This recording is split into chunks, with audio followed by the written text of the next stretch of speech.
In this video, we'll demonstrate how easy it is to manage part inventory in Manufacturing Pro.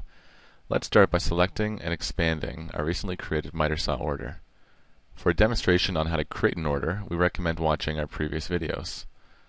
Every order in Manufacturing Pro is represented in a tree structure. Expanding the tree displays a list of parts and BOMs that are associated with the order. To begin managing the order inventory, we'll open the BOM part status screen by right-clicking our production BOM file and selecting BOM list. This opens the production order BOM list in the job status main file window. You'll recognize that this screen is similar to the BOM manager module. The key difference is that it now displays the inventory allocation status of every part in the BOM. Each part's allocation status is represented by a different color. Let's start by understanding the different color codes used in Manufacturing Pro and what they mean. Green colored rows represent allocated parts. This means that the part is in stock and is being manually allocated for the order. Yellow colored rows represent parts that are in stock but have not yet been allocated for the order.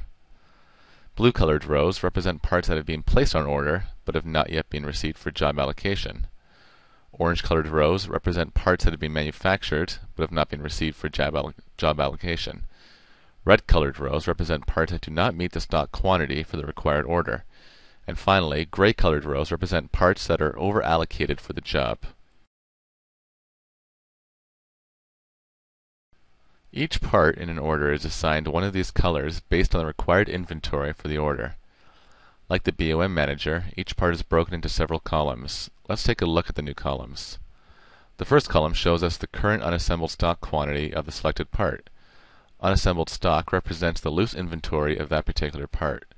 Essentially, it's stock that's sitting on the inventory shelf waiting for allocation. The second column is labeled assembled stock.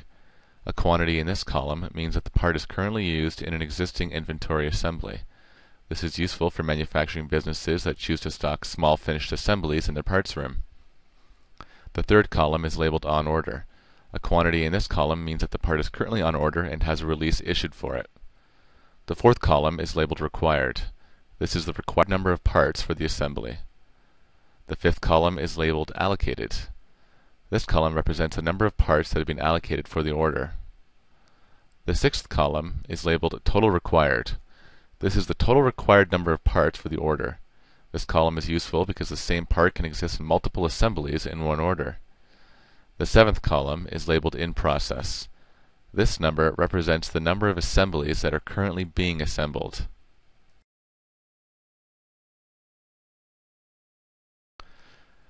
In this order, we can see that the majority of the parts are yellow.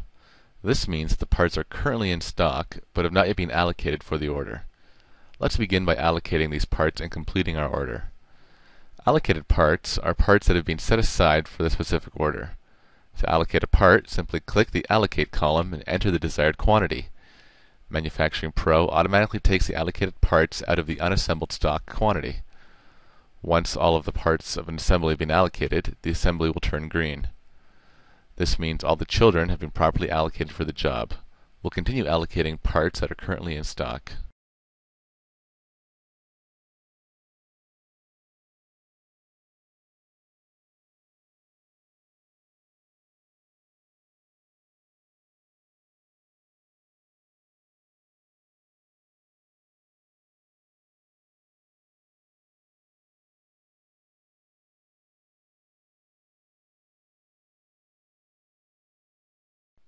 Now that we're done allocating stocked parts, we'll demonstrate how easy it is to issue a part release for out-of-stock parts. To issue a part release, right-click the part and select Summary. This dialog window shows an entire summary of the selected part. In this demonstration, we'll choose the Releases tab on the left to issue a part release. Part releases are ways of letting inventory staff know that you need a certain part ordered or manufactured. We'll start by entering a release number and then issuing a release for 20 parts.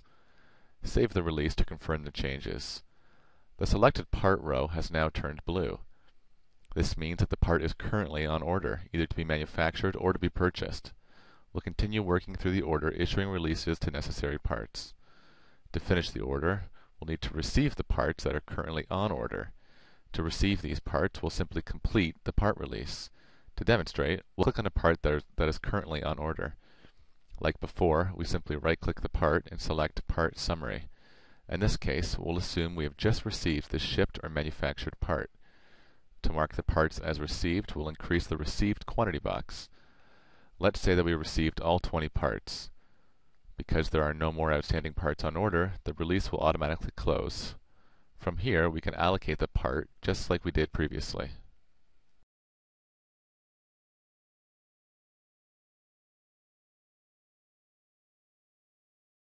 So far, we've demonstrated how to allocate and issue releases for individual parts. However, you can also allocate by entire assemblies. We'll demonstrate this by allocating the MA-100-300A assembly. Currently, this assembly and its children are yellow. This means that there is enough unassembled stock for allocation. By looking at the unassembled stock column, we can see that there are enough parts in stock to build 5 complete assemblies. To allocate this assembly, we'll first need to transfer the unassembled stock into assembled stock. Like before, we'll right-click and select the Summary option. From here, we can issue a release for the assembly. Let's issue a release for 4 assemblies. Select the release quantity and click Save.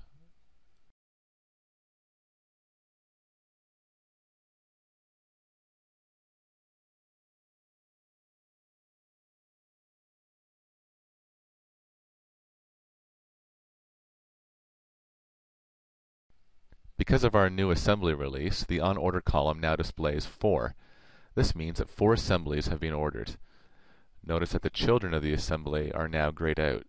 This is because we're now managing by assembly instead of individual parts. Let's reopen the summary window and begin picking the parts for the assembly. The Picked Quantity field allows inventory staff to choose how many assemblies are going to be picked or made for the order. The user can never pick a greater amount than what currently exists in unassembled stock. Let's pick the 4 assemblies and go back to the order screen. We can see that the children part quantities have been automatically deducted from the unassembled stock inventory.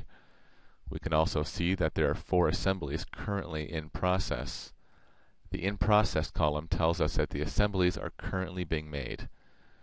Our order is almost complete. To finish the order, we'll need to receive the parts that are currently in process.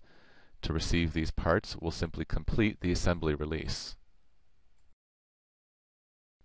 Like before, we'll open the summary window and increase the Received quantity box. You can never receive more than what's been picked. Because there are no more outstanding parts on order, the release will automatically close. The assembled stock quantity has now been increased for the assembly children. From here, we can allocate the entire assembly by simply increasing the allocation field. Notice how the children automatically get allocated from the parent assembly. The color will turn green, showing that the part has been successfully allocated. Our order is now complete and is ready for shipping. To learn more about Manufacturing Pro, visit our website at www.manufacturing-pro.com.